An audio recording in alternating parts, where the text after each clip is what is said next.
Express ഹൈവേയും അതിവേഗ rail പാതയുമെല്ലാം ചർച്ചകളിൽ നിറയുന്ന കാലത്ത് അതിനേക്കാളെല്ലാം വേഗത്തിൽ യാത്ര ചെയ്യാൻ സഹായിക്കുന്ന സാങ്കേതിക വിദ്യ തയ്യാർ. ഇന്ത്യയിലെ ആദ്യ ഹൈപ്പർ ലൂപ്പ് ടെസ്റ്റ് ട്രാക്ക് ഇതാ റെഡിയായിരിക്കുന്നു. റെയിൽവേ മന്ത്രാലയത്തിന്റെ സഹായത്തോടെ മദ്രാസ് IIT ആണ് 422 മീറ്റർ ദൈർഘ്യമുള്ള ടെസ്റ്റ് ട്രാക്ക് ഒരുക്കിയിരിക്കുന്നത്. അതിവേഗത്തിൽ ദീർഘദൂര യാത്രകൾ നടത്താൻ സഹായിക്കുന്ന അത്യാധുനിക സാങ്കേതികമാണ് ഹൈപ്പർ ലൂപ്പ്.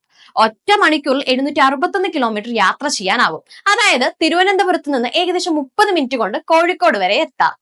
കേന്ദ്ര റെയിൽ മന്ത്രി അശ്വിനി വൈഷ്ണവാണ് ടെസ്റ്റ് ട്രാക്കിന്റെ വീഡിയോ എക്സിൽ പോസ്റ്റ് ചെയ്തത്. ഈ പരീക്ഷണത്തിന് വേണ്ടി റെയിൽ മന്ത്രാലയം ഏകദേശം 26 കോടി രൂപയുടെ ഗ്രാന്റാണ് മദ്രാസ് IITക്ക് അനുവദിച്ചിട്ടുള്ളത്. ടെസ്റ്റ് ട്രാക്ക് തയ്യാറായ സാഹചര്യത്തിൽ വാണിജ്യാടിസ്ഥാനത്തിൽ പ്രോജക്റ്റുമായി മുന്നോട്ടു പോകാനാണ് റെയിൽ മന്ത്രാലയത്തിന്റെ തീരുമാനം. വായുരഹിത ട്യൂബുകളിലൂടെ പ്രത്യേക ക്യാപ്സ്യൂളുകളിൽ യാത്ര ചെയ്യുന്ന സംവിധാനമാണ് ഹൈപ്പർലൂപ്പ്. യാത്രക്കാർ കയറുന്ന ക്യാപ്സ്യൂൾ വാക്വം ട്യൂബ് എവിടെയും മുട്ടാതെയാണ് യാത്ര ചെയ്യുന്നത്. അതിനാൽ ഘർഷണമോ വായുവിന്റെ പ്രതിബന്ധമോ ഇല്ലാതെ പരമാവധി വേഗത്തിൽ ക്യാപ്സ്യൂൾ കുതിക്കും. യാത്ര ട്യൂബിനുള്ളിലായതിനാൽ പ്രതികൂല കാലാവസ്ഥ ഹൈപ്പർലൂപ്പ് യാത്രയ്ക്ക് തടസ്സമുണ്ടാക്കില്ല. ഒരു ട്യൂബിൽ ഒറ്റ ദിശയിൽ മാത്രം യാത്ര ചെയ്യുന്നതിനാൽ കൂടിയിടി സാധ്യത ഇല്ല.